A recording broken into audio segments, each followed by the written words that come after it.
Hello दोस्तों, आप सभी का स्वागत है मेरे यूट्यूब चैनल में। आज की कहानी है आपके प्यार में भाग 50। तकरीबन 2 महीने के बाद चौहान मेंशन। सब लोग डाइनिंग टेबल पर बैठे थे। सरगम अपनी अजीब सी नज़रों से टेबल पर लगे हुए खाने की तरफ देख रही थी। वैसे उसने आज सुबह से कुछ भी नहीं खाया था, लेकिन पता नहीं क्यों ब्रेकफास्ट को देखकर भी उसका कुछ खाने का मन नहीं कर रहा था, जबकि पूरा ब्रेकफास्ट उसके पसंद का ही था। उसमें ऐसी कोई भी चीज़ नहीं थी जो उसे पसंद ना हो, लेकिन फिर भी वो अजीब सा मुंह बना रही थी। तभी अचानक से ही वो अपनी जगह से उठी और अपने मुंह पर अपना हाथ रखते हुए सामने वॉश बेसिन की तरफ भाग गई। अगले ही पल सबकी आंखें बड़ी हो गई। स्वर, जो प्लेट में लगे हुए ब्रेकफास्ट की तरफ देख रहा था, जो उसकी और सरगम दोनों के लिए था, वो भी कभी प्लेट की तरफ देख रहा था तो कभी सरगम की तरफ, कि अभी तो उसने कुछ खाया भी नहीं, फिर भी वॉमिट। वही कृपया जी मुस्कुराते हुए बोली, क्या बात है, शादी को अभी 2 महीने ही हुए हैं और तुमने कांड कर भी दिया। मैं दोबारा परदादी बनने वाली हूँ। उनकी बात पर सर जल्दी से बोला, शायद आप गलत समझ रही हैं दादी। ऐसा ऐसा कुछ भी नहीं होगा। कल रात को पक्का हार्ट बीट ने कुछ गलत खाया होगा। ये बोलकर वो तुरंत अपनी जगह से उठा और सरगम के पीछे पीछे गया। उसने उसकी पीठ को सहलाना शुरू किया। सरमेट ने पानी का गिलास उसकी तरफ बढ़ाया तो उसने अब पानी सरगम को पिलाया और बोला, तुम ठीक तो हो ना हार्ट बीट? सरगम लंबी लंबी सांसें लेते हुए बोली, मुझे चक्कर आ रहे हैं जहान साहब। सर की आईब्रो अब एक बार फिर से ऊपर की तरफ उठ गई। उसकी नजरें तुरंत कृपा जी पर गई, जो शरारती मुस्कुराहट के साथ उसकी तरफ ही देख रही थी। वो जल्दी से बोली, मैंने तो पहले ही कहा था, कांड हो चुका है। सरगम स्वर की तरफ देखते हुए बोली, मुझे नहीं पता मिस्टर चौहान, मैं इन सब चीज़ों के बारे में नहीं जानती हूँ। सर अपना लोअर लिप हल्का सा बाइट करते हुए बोला, लेकिन अगर ये हुआ तो हमारे हनीमून का क्या?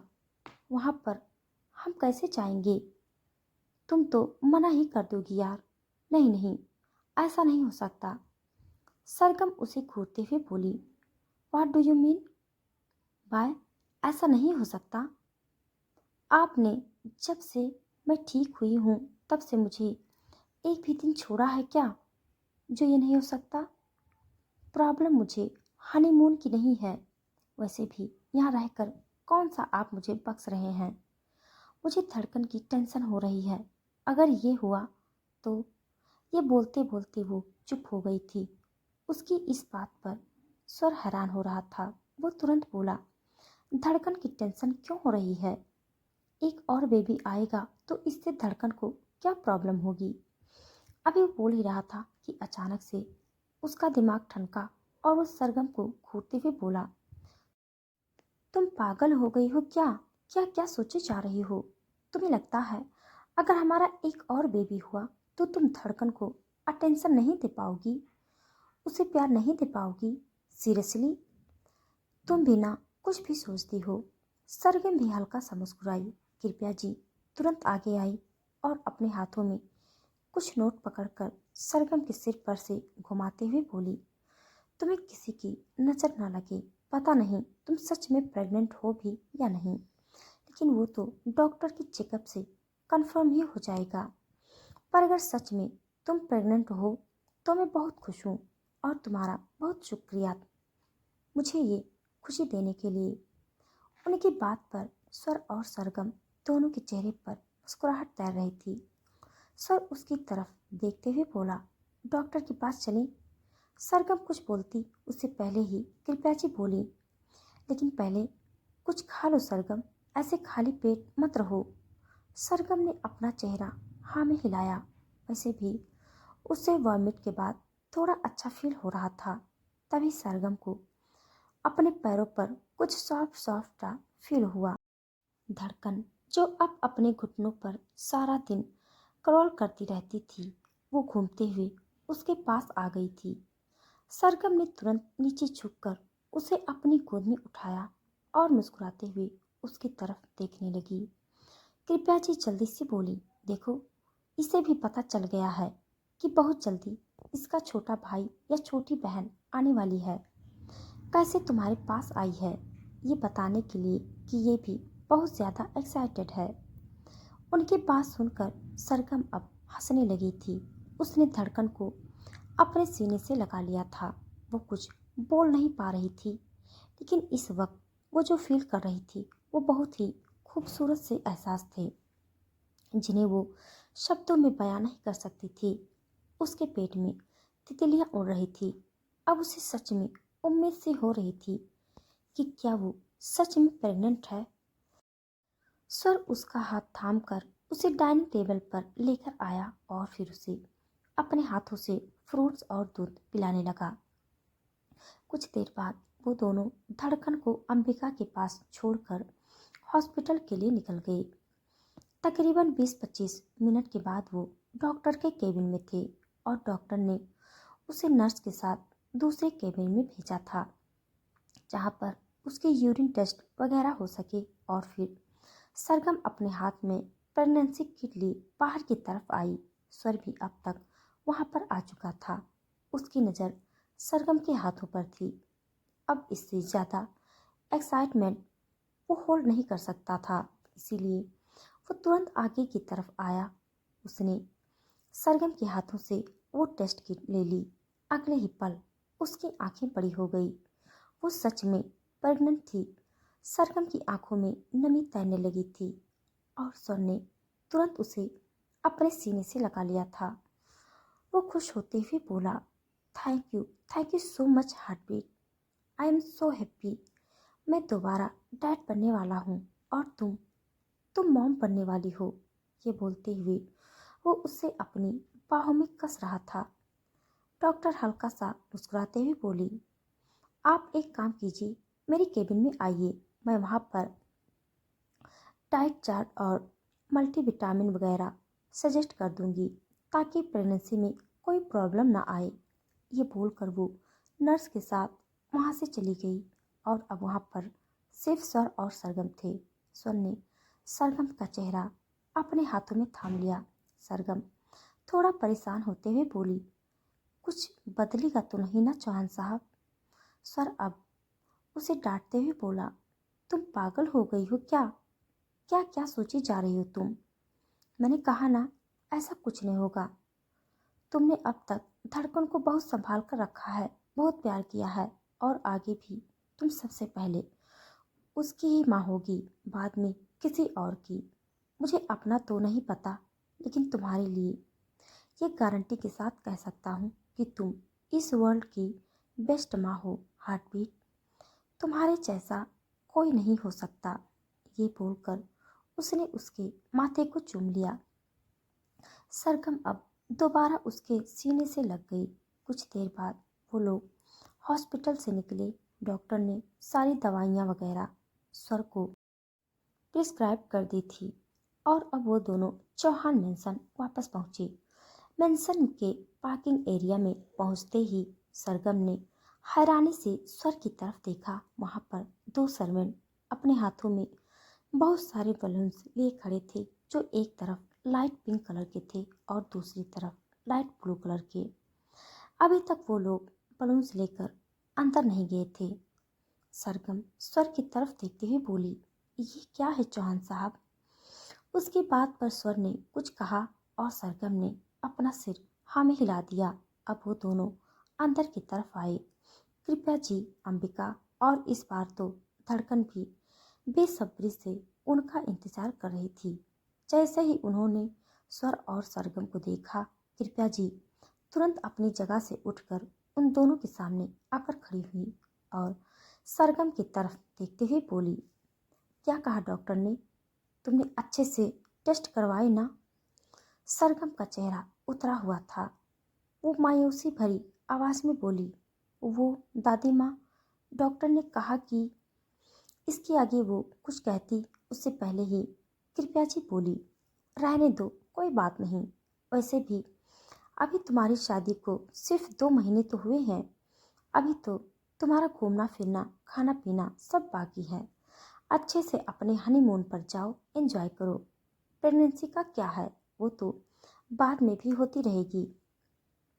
स्वर कृपा जी की तरफ देखते हुए बोला, लेकिन बाद में अगर नहीं हुई तो? कृपा जी झट से बोली, ऐसे कैसे नहीं होगी? तुम्हें अपने अंतर दम नहीं नजर आता क्या? स्वर अब उनके कंधे के ऊपर अपना कंधा रखते हुए बोला, मेरे दम की तो आप बात ही मत कीजिए दादी माँ। मेरा दम तो आपके सामने है कि 2 महीने के अंदर ही मैंने आपके पोता बहू को प्रेग्नेंट कर दिया। अब इससे ज्यादा दम मैं आपको क्या ही दिखाऊं? उसकी बात पर कृपा जी की आंखें बड़ी हो गई और तभी बाहर से वो बलून्स वाले सरमैन अंदर की तरफ आए। वो बलून लगभग से 200 भी से ज्यादा होंगे और साथ में ही पार्टी पेपर्स भी थे जो अब ऊपर हवा में उड़ रहे थे। एक सरमेट वहां पर मिठाई का डब्बा लेकर आई। स्वर ने तुरंत वो डिब्बा अपने हाथों में लिया और कृपा जी की तरफ बढ़ाते हुए बोला, मुंह मीठा कीजिए दादी माँ, आप दोबारा परदादी बनने वाली हैं। उसकी बात सुनकर कृपा जी मुस्कुराते हुए सरगम की तरफ देखने लगी, जिसने अपना चेहरा झुकाया हुआ था। उसका चेहरा इस वक्त पूरा लाल नजर आ रहा था। तकरीबन 5 महीने के बाद सरगम बेड पर अपनी पीठ लगाकर बैठी थी। इस वक्त उसका टमी पूरी तरह से फूला हुआ था। उसका बेबी बम्प नॉर्मल से भी कुछ ज़्यादा ही बड़ा था और वो इसीलिए क्योंकि उसकी प्रेगनेंसी नॉर्मल प्रेगनेंसी नहीं थी, वो ट्विंस के साथ प्रेग्नेंट थी। इस वक्त उसके हाथों में एक बुक थी जो रिलीजियस बुक थी और वो पूरे मन के साथ उस बुक को पढ़ रही थी। तभी उसका फ़ोन बजा। उसने अपने फ़ोन की तरफ देखा जहाँ स्क्रीन पर स्वर का नंबर फ्लैश हो रहा था। ऊपर बस 2-3 हार्ट बने हुए थे। उसने कॉल रिसीव किया और फ़ोन अपने बेबी बम पर रख दिया।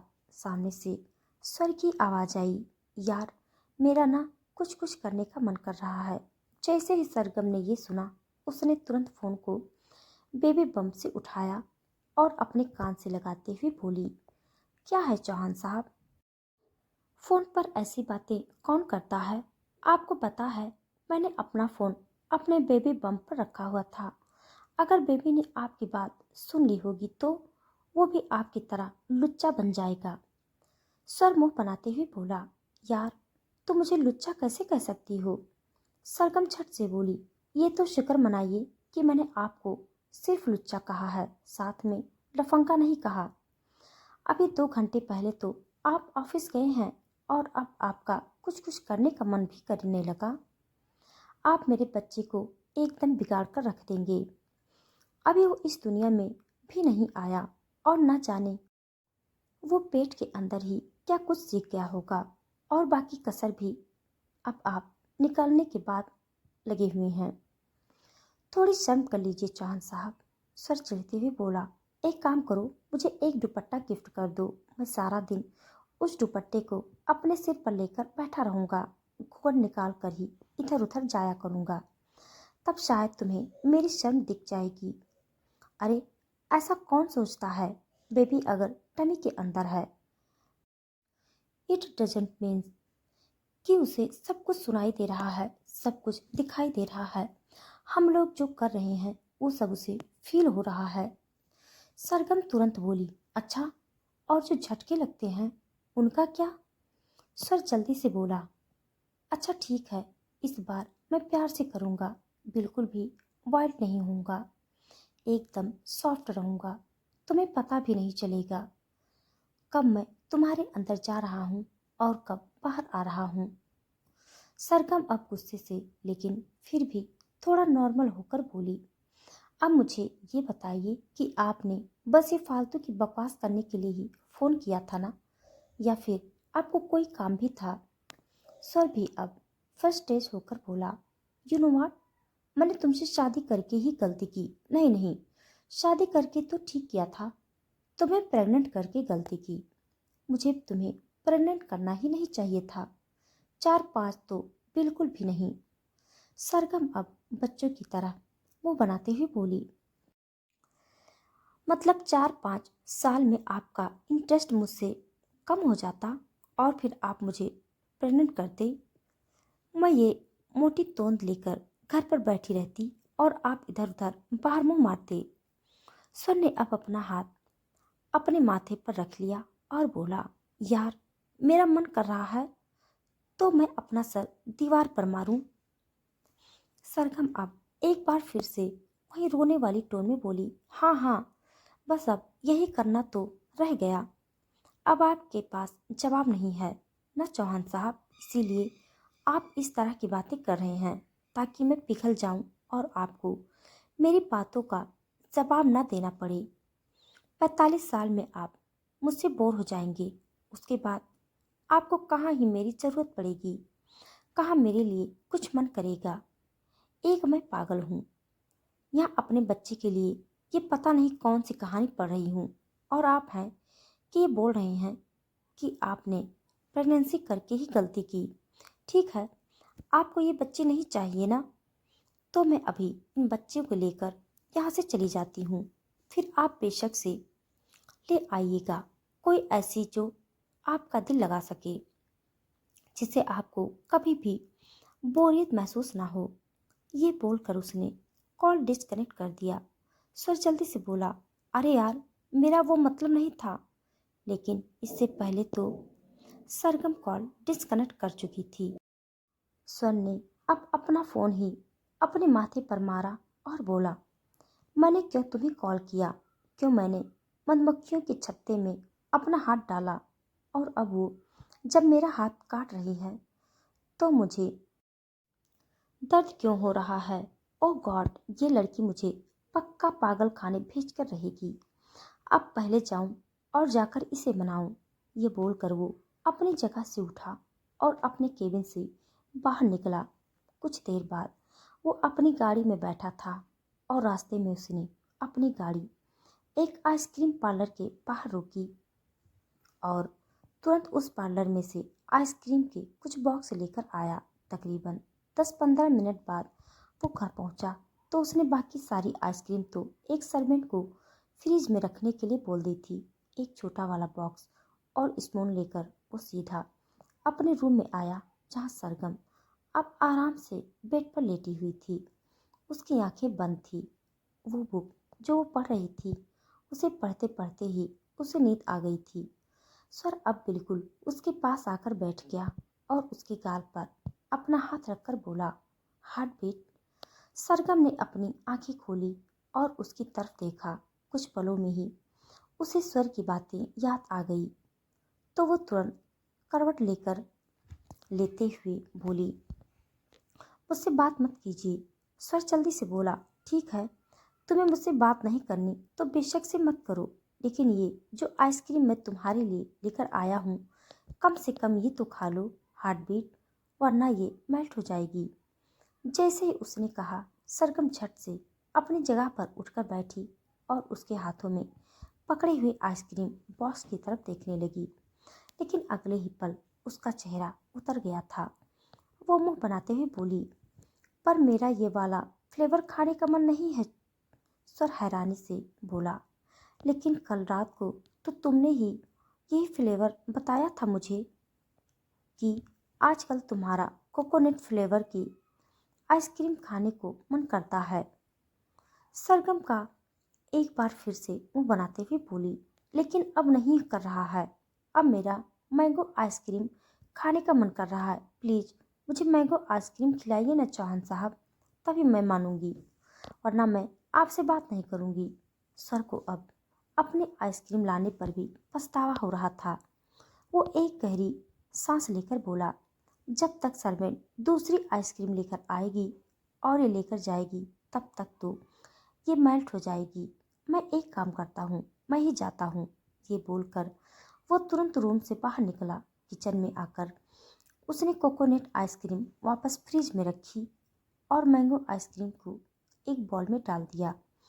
अब वो वापस अपने रूम में आया। सरगम ने मुस्कुराते हुए वो आइसक्रीम अपने हाथों में ले ली, लेकिन जैसे ही उसने एक चम्मच आइसक्रीम खाई, अगले ही पल उसका मुंह दोबारा बन गया था, जैसे उसका पूरा टेस्ट किरकिरा हो गया हो। वो जल्दी से आइसक्रीम वापस स्वर की तरफ बढ़ाते हुए बोली, कितनी बेकार आइसक्रीम है चौहान साहब, आपसे भी ज्यादा बेकार। स्वर हैरानी से उसकी तरफ देख रहा था। वो आइसक्रीम की बेइज्जती कर रही थी या खुद स्वर की। सरगम वापस बेड पर लेटते हुए बोली, इससे अच्छी तो कोकोनट आइसक्रीम ही थी। स्वर उसकी तरफ देखते हुए बोला, सीधा कहो ना कि अब तुम्हारा कोकोनट आइसक्रीम खाने का ही मन कर रहा है। ऐसे बीच में मुझे क्यों घसीट रही हो? लाता हूँ अभी। ये बोलकर वो अपनी जगह से उठा और फिर वापस कोकोनट आइसक्रीम लेने गया। जब वो कोकोनट आइसक्रीम लेने जा रहा था तो उसकी नज़र धड़कन पर गई, जो तेजी से अंबिका के रूम की तरफ भाग रही थी। उसने जल्दी से जाकर उसे उठाया और अपनी गोद में लेकर बोला, कितनी बार कहा मैंने आपसे धड़कन कि इतनी तेज नहीं भागते हैं, थोड़ा कम तेज भागा करो।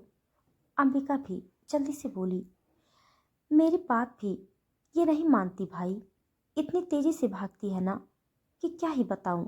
और आज ये तो सीढ़ियां चढ़ रही थी, देखना अब ये अपने आप आपके रूम में भी पहुंच जाया करेगी। जैसे ही उसने कहा, स्वर की आंखों के सामने एक नज़ारा चल रहा था। सरगम बेड पर लेटी हुई और स्वर उसके ऊपर झुका हुआ। तभी दरवाज़ा खुला और धड़कन अंदर की तरफ आई और सीधा भागते हुए उनके बेड पर ही चढ़ गई। अगले ही पल उसने अपना सर झटकाया और बोला, एक काम करते हैं, सीढ़ियों पर छोटा सा दरवाज़ा लगवा देता हूँ ताकि ये सीढ़ियाँ न चढ़े। अंबिका जल्दी से बोली, लेकिन ऐसे तो पूरा डिज़ाइन ही खराब हो जाएगा। देखिए ना कितना अच्छा डिज़ाइन है, सीढ़ियों का पूरा इंटीरियर खराब हो जाएगा। स्वर तुरंत बोला, और अगर मेरी धड़कन गिर गई तो? अंबिका अब थोड़ा परेशान होते हुए बोली, हाँ ये तो बात भी है। तो आप एक काम कीजिए भाई, दरवाज़ा लगवा ही दीजिए और इसे मुझे दीजिए। आज मैं इसको कलर्स नेम सिखा रही थी और देखिए इसे रेड बोलना तो आ भी गया है। धड़कन रेड जैसे ही उसने कहा, धड़कन तोतली सी आवाज में बोली, लेड। स्वर और अंबिका दोनों हंसने लगे थे। स्वर ने धड़कन का गाल चूम लिया और अंबिका अब उसे अपने रूम में ले गई।